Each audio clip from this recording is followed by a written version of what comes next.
오늘 우리가 읽은 본문이 누가복음 19장 28절이라는 시작을 이렇게 합니다. 예수께서 이 말씀을 마치시고로 시작을 합니다. 그러면 예수님께서 어디에서 이 말씀을 마치셨는가? 누가복음 19장 1절에는 예수님께서 여리고에 들어가 지나가고 계셨다라고 말합니다. 그리고 이 여리고에서 그 유명한 세관장 삭개오를 만나고 그 집에 묵으신 이를 소개합니다. 그리고 11절에는 삭개오 집안에서 예수님께서 말씀하신 걸 듣고 있는 다른 제자들과 또 다른 사람들에게 그 당시 돈의 화폐인 문화 10개의 문화를 나눠준 비유 말씀을 하셨습니다. 이렇게 사람들에게 말씀하시던 것을 마치시고 앞장서서 걸으셔서 예루살렘으로 올라가고 계셨다, 이렇게 말씀합니다. 여러분 그 지도를 하나 보여드릴게요. 보시면 여리고는 요단강 근처에 있고요. 예루살렘은 평지로 보면 약 15마일 정도 떨어져 있습니다. 그런데 이거를 그 단면도로, 높이로 비교한 단면도로 비교해 보면요, 예루살렘은 해발 780m 높이고 여리고는 해발 마이너스 250m예요. 그러니까 차이가, 표고 차이가 1030m, 1km 이상 높이 차이가 있습니다. 그래서 성경은 여리고에서 예루살렘으로 예수님이 올라가고 계셨다, 그렇게 말하고 있는 거예요. 그러니까 단순히 당시 성전이 있던 곳이라 늘 우리 서울에 올라가요 뭐 이렇게 얘기하는데 그런 차원이 아니라 실제로 그 굉장한 1000m의 높이를 올라가고 계셨습니다. 그리고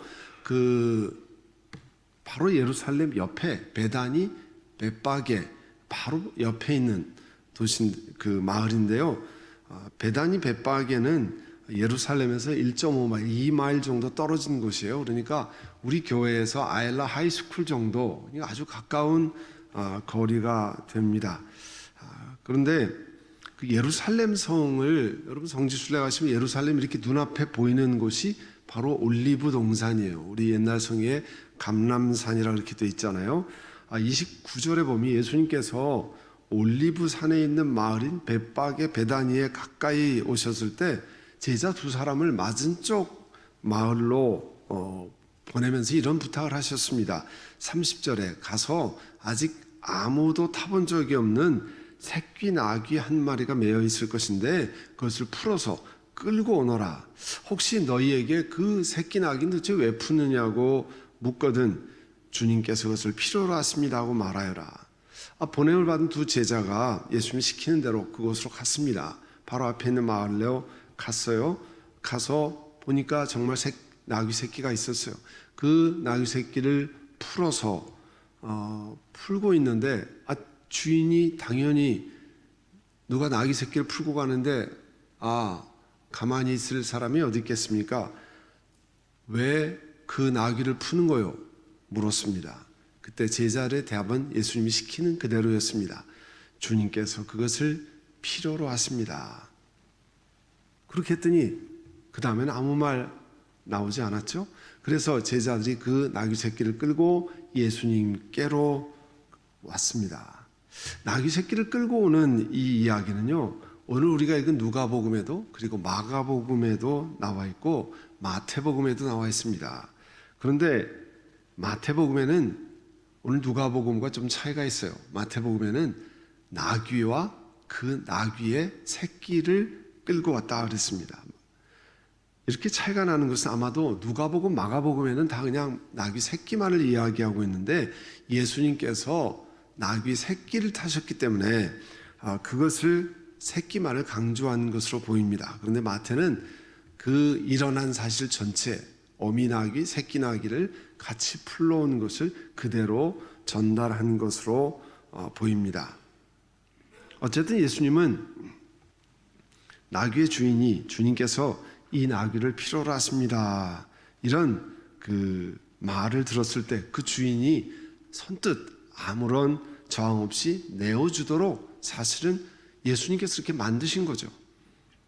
전능하신 하나님께서 우리 사람의 삶 속에 개입하셔서 역사하시는 그런 모습을 오늘 우리에게 보여주고 있습니다. 예수님을 주님으로 섬기는 우리들에게도 크든 작든 비슷한 일들이 사실은 일어납니다. 혹시 여러분의 가지고 있는 탤런트를, 재주를, 혹은 여러분이 열심히 애써서 모은 물질을 주님이 필요로 하셔서 쓰시겠다는 마음에 감동을 경험하신 적이 있으십니까? 로레나이즈 건물을 포기하고 이곳 티노힐스에 이사 온 바로 다음 날이 우리가 금요 예배 날이었잖아요. 그래서 금요 예배를 드렸죠. 그리고 그 다음 날 토요일인데요. 사무실에 짐을 막 그대로 쌓아놓고 있었던 토요일입니다. 한 집사님이 찾아오겠다고 그러셨어요. 저희 부부를 사무실로 찾아오셨습니다. 그리고 손으로 직접 쓴 편지와 함께 건축원금 봉투를 직접 저희 부부에게 전해주셨어요. 그리고 그 손으로 쓴 편지에는 이렇게 기록이 되어 있었습니다. 고 목사님, 또 고정미 사모님, 제가 이 돈을 모아놓고 가족 여행은 갈까, 명품 핸드백을 살까, 가구를 살까, 반짝반짝 빛나는 반지를 살까, 커튼을 할까 무진장 고민하고 있었습니다.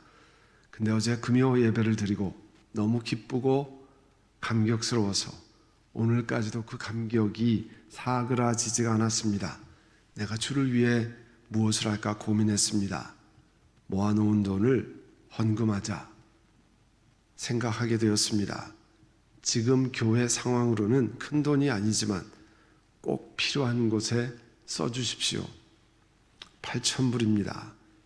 이것이 씨앗머니가 되어서 건축원금이 많아지기를 기도합니다. 부족하지만 주의 일을 열심히 감당하는 집사가 되겠습니다. 예수님의 이름으로 사랑합니다. 이 모든 영광 하나님 홀로 받으소서. 그 편지에 이렇게 기록되어 있었어요. 어제 설교를 정리하면서 제가 넣어둔 파일에서 그 손편지를 꺼내서 다시 읽었습니다.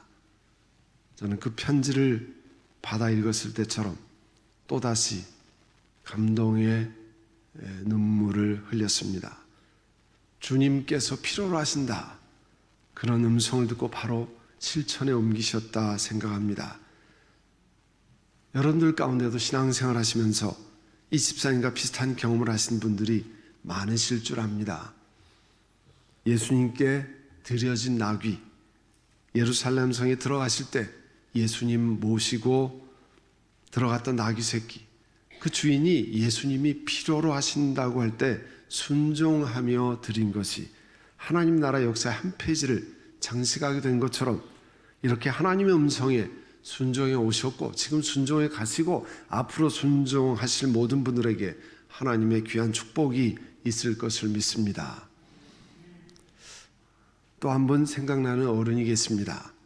제가 새벽 기도 때 한번 소개를 해드렸는데요. 한국 거제도 산 등성이에 있는 애광원이라고 하는 곳에 원장으로 계신 김임순 원장님입니다. 그분은 1925년생이시니까 지금 만으로 96세가 되셨어요. 김 원장님은 한국 유수의 대학을 졸업하셨습니다. 그리고 개성에서 교편을 잡다가 6.25 전쟁 때 거제도로 피난을 가셨습니다. 6.25 동란 때문에 남편이 행방불명이 됐어요. 그런데 그 당시에 이제 막 임신을 했었다고 그래요. 그 1952년 가을에 대학 은사의 손에 이끌려 거제도의 장승포항에 내려다 보이는 산 중턱에 허름한 움막을 갔습니다. 움막 안에는 탯줄도 제대로 떨어지지 않은 어린 아기 7명이 낡은 미군 모포에 쌓인 채 울고 있었습니다. 김 원장은 아이들을 돌봐달라고 그 은사가 이야기하시기에 이렇게 물었다는 거예요. 몇 시까지 하면 될까요? 그랬더니 그 교수님이 너는 전쟁통에 다른 사람 죽는데 넌 죽지 않고 여기까지 살아왔으면서 이런 것 하나도 못하고 호통을 쳤다고 그렇게 회고했습니다. 김 원장은 밤새 찬바람이 몰아치는 움막에서 7명의 영아들과 아기들과 함께 울다가 새벽녘 잠결에 들린 교회 종소리를 듣고 이제 이 어린 영아를 내 자식처럼 키우겠다는 결심을 했습니다. 그 하나 유복자 그 따님이 제가 리치몬드에서 이 교회를 섬길 때 바로 옆 교회에 계셨기 때문에 그 김 원장님을 직접 교회에 모셔서 그 간증을 들을 기회를 가졌습니다. 그 따님이 지금은 1952년생이니까 53년생이니까 이른이 되셨는데요. 전쟁통에 고아들과 함께 자라서 자기가 그 어머니의 친딸인지를 몰랐다는 거예요. 자라날 때 고아들이랑 같이 있어서. 그 김 원장님은 애광원이라는 영아들을 돌보는 고아들을 돌보는 것을 했는데요. 처음에 시작 초기에 전액 장학금을 받고 미국의 유학을 제안을 받았지만 이 전쟁 고아들을 돌보기 위해서 포기하셨다고 그래요. 그 원장님이 이런 이야기를 했습니다. 처음 이 고아 영아 시설을 시작했을 때 제가 이 거제도 산중턱 오막살이에서 아이들과 사는 것이 너무 힘들어서 하나님께 이렇게 구했대. 저는 페스탈로치 같은 사람이 못 됩니다. 도저히 더 이상은 못하겠습니다. 그렇게 울면서 기도한 적이 있는데 그때 새벽녘에 하나님께서 자기 마음에 이런 감동을 주셨답니다. 내가 왜 그 아이들 수준으로 내려가려느냐, 아이들을 내 수준으로 끌어올려야 하지 않겠는가, 그런 응답을 받았다고 합니다. 그 순간 저도 모르게 이 아이들과 평생을 함께 하겠다는 서원을 했다고 그래요. 그때서부터 그러니까 70년이 된 거죠. 나중에 이제 한국에 고아가 적어지니까 장애우들을 섬겼는데, 장애우든 비장애우든 누구보다 좋은 환경에서 키우고 싶다는 생각을 한시도 내려놓은 적이 없다고 그럽니다. 그리고 자기가 하는 일이 이 장애우들의 권익과 또 좋은 환경을 계속 지켜주는 것이었다고 그래요. 이 주님께서 필요로 하신다고 하는 그런 음성에 순종한 결과 이 장애우 사역이 지금은 훨씬 나아졌습니다만 너무너무 열악했던 그 한국에서 나라와 국민들이 인정하는 고아 사역, 그 다음에 장애우 사역을 하게 되었습니다. 오늘 35절에 보면 제자들이 그 나귀 새끼를 끌고 와서 예수님께 데리고 와서 자기들의 옷을 나귀 등에다가 걸쳐 엎고서 예수님을 올라타게 했습니다. 왕으로 예루살렘에 들어가시는 모습으로는 너무 초라한 동물을 타신 거죠. 그래도 로마 군병들이 탔던 위풍당당한 말 위에 올라가셨으면 조금 모양이 나으셨을 텐데, 나귀, 말보다 훨씬 작잖아요. 그것도 새끼, 더 작은 그 동물에 올라가셨습니다. 예수님은 섬기러 오신 그 겸손한 모습을 그대로 예루살렘 성에 들어갈 때도 보여주셨습니다. 37절에 보면 예수님께서 어느덧 올리브산의 내리막길에 이르셨다고 그랬어요. 제자의 온 무리가 기뻐하며 자기들이 본 기적을 두고 큰 소리로 하나님을 찬양하면서 말하였다고 그랬어요. 아마 이곳에서부터 이제 그 올리브산 언덕길 내려가서 그 다음에 이제 예루살렘 성이 있는데요. 그곳에서부터 예수님을 환영하는 사람들이 몰려든 것으로 보입니다. 이 사람들은 성경에 보면 예수님이 행하는 기적을 보았다고 그랬어요. 그러니까 예수님이 행한 기적을 본 사람들은 그 예수님을 기억하고 환호성을 치고 또 자기들을 구원할 메시아가 온다고 생각해서 하나님을 찬양했던 것입니다. 그래서 38절에 그들은 복되도다 주님의 이름으로 오시는 임금님, 하늘에는 평화, 지극히 높은 곳에는 영광. 이 말씀은요, 시편 118편 26절의 말씀을 인용한 말씀입니다. 당시 이스라엘 백성들이 메시아의 대망을 염원하던 그 유대인들 6월절 기간 동안에 낭독했던 이 메시아 예언 가운데 한 시편이에요. 그래서 이 시편 118편 말씀을 고백하고 소리 질렀던 것은 예수님이 그 메시아가 오셔서 자기네 나라를 회복시킬 것을 기대했던 자기들의 소망을 다 이루어줄 것으로 생각했다는 거죠. 다윗의 우서진 메시아가 나라를 회복하는 소망과 기대를 가지고 있다는 것이 사람들의 환호 속에 나타납니다. 그런데 우리가 오늘 읽지 않았지만 누가복음 19장에는 예수님께서 예루살렘 성에 입성하기 직전에 문화가 당시 돈의 이름인데요, 10개의 문화를 나눠준 비유를 그 앞에 적고 있습니다. 누가복음 19장 11절에서 27절인데요.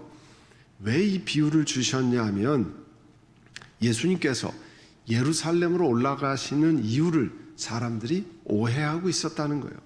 11절에 여러분, 누가복음 19장 11절에 보시면 이렇게 되어 있어요. 제자들이 이 말씀을 또 사람들이 듣고 있을 때에 예수께서 덧붙여서 비유를 하나 말씀하셨다. 이 비유를 드신 것은 이렇게 되어 있잖아요. 예수님께서 예루살렘에 가까이 이르신 데다가 사람들이 하나님의 나라가 당장에 나타날 줄로 생각하고 있었다 그랬어요. 그러니까 그 당시에 사람들은 하나님의 나라, 하나님이 세상을 통치하고 다시 다윗의 나라를 회복시키는 그 역사가 바로 일어날 것으로 생각했다는 거예요. 그래서 예수님이 그게 아니라고 하는 것을 10문화의 비유를 통해서 가르쳐 주셨어요. 사람들은 눈에 보이는 민족의 해방을 구하고 있었습니다. 그런데 예수님의 하나님의 나라의 선포는 온 세상 사람들이 영원한 삶을 사는 그 구원의 선포였어요. 이스라엘 백성들이 생각하는 거랑 차이가 있었습니다. 그리고 문화의 비유를 보면 각 한 문화씩 이렇게 나눠주고 각각 자기가 수고한 것을 예수님께 들고 오는데 세 번째 종이 그냥 싸두어요. 아무것도 하지 않고. 그래서 그 세 번째 종을 예수님이 악한 종이라고 했거든요. 자기에게 주어진 능력, 자기에게 주어진 작은 것이라도 전혀 활용하지 않는 그 제자를 보고 악한 사람이라고 이야기를 했습니다. 이걸 보면 하나님 앞에 기다리면서 하나님이 주신 달란트와 이런 것을 잘 사용하도록 이 10문화의 비유를 주셨어요. 그러니까 이 예루살렘 성에 들어가시기 전에 이스라엘 백성들이 기대하던 그 나라의 회복은 지금 백성들이 호산나 막 환호하고 하는 그 기대와는 차이가 있는 예수님의 입성이었어요. 그런데 39절에 보시면 무리 가운데 섞여 있는 바리새파 사람 몇이 예수님께 이렇게 말했습니다. 선생님의 제자들을 꾸짖어 주십시오. 예수님을 향해서 열렬히 환영하는 사람을 보고 바리새파 몇 사람이 심히 불쾌해서 예수님께 요청을 했다는 거예요. 제자들이 하는 거 좀 꾸짖어 주십시오. 저렇게 하면 안 됩니다. 말려 주십시오. 그런데 바리새파 사람들이 사실은 예수님을 찬양하는 사람들의 행동을 중지시킬 그런 권한이 있거나 이런 사람들이 아니잖아요. 그렇지만 이 사람들이 이런 요청을 한 데는 아마 이런 이유가 있었을 거라 생각해 볼 수 있습니다. 백성들이 예수님을 메시아로 추앙하고 열렬히 환영하는 일로 인해서 로마 정부가 혹시 그것 때문에 자극을 받고 그 당시 지도자로 있었던 이 바리새파 사람들이 불이익이 오면 어떡하나 이런 마음, 혹은 자기들이 이스라엘 백성들의 종교 지도자로서 자리매김하고 있는데 백성들이 예수님께 올리는 영광, 찬양이 자기들이 하나님께 드려야 한다고 생각했던 그 수준으로, 그런 것 때문에 그 수준으로 드린 것을 보고 우리가 가르치는 종교적인 전통이 무너지는 건 아닌가, 이런 염려 때문에 제자들을 좀 조용히 시켜주십시오. 저런 신성모독이 계속되지 않도록 좀 만들어 주십시오. 이렇게 이야기했던 것으로 보입니다. 그때 예수님이 뭐라고 답하셨어요? 40절에 보시면 내가 너희에게 말한다. 이 사람들이 잠잠하면 돌들이 소리 지를 것이다. 예수님은 사람들이 자신의 메시아 사역, 구원자 되신 사역에 관해서 오해하는 것은 그 다른 복음서에 보면 경계하셨습니다.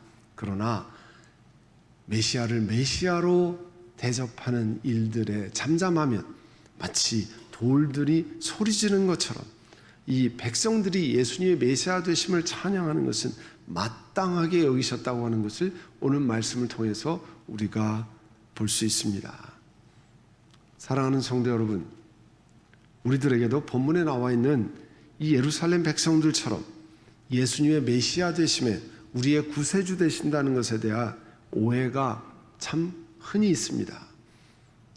메시아를 통해서 이스라엘 백성들은 자신들이 대망하는 나라가 회복되는 것을, 그것을 소망하고 그것이 빨리 이루어질 것을 열렬히 환영했습니다. 그러나 예수님이 사람들을 건져내신 방법은 이스라엘 사람들이 소망하는 것과는 전혀 달랐죠.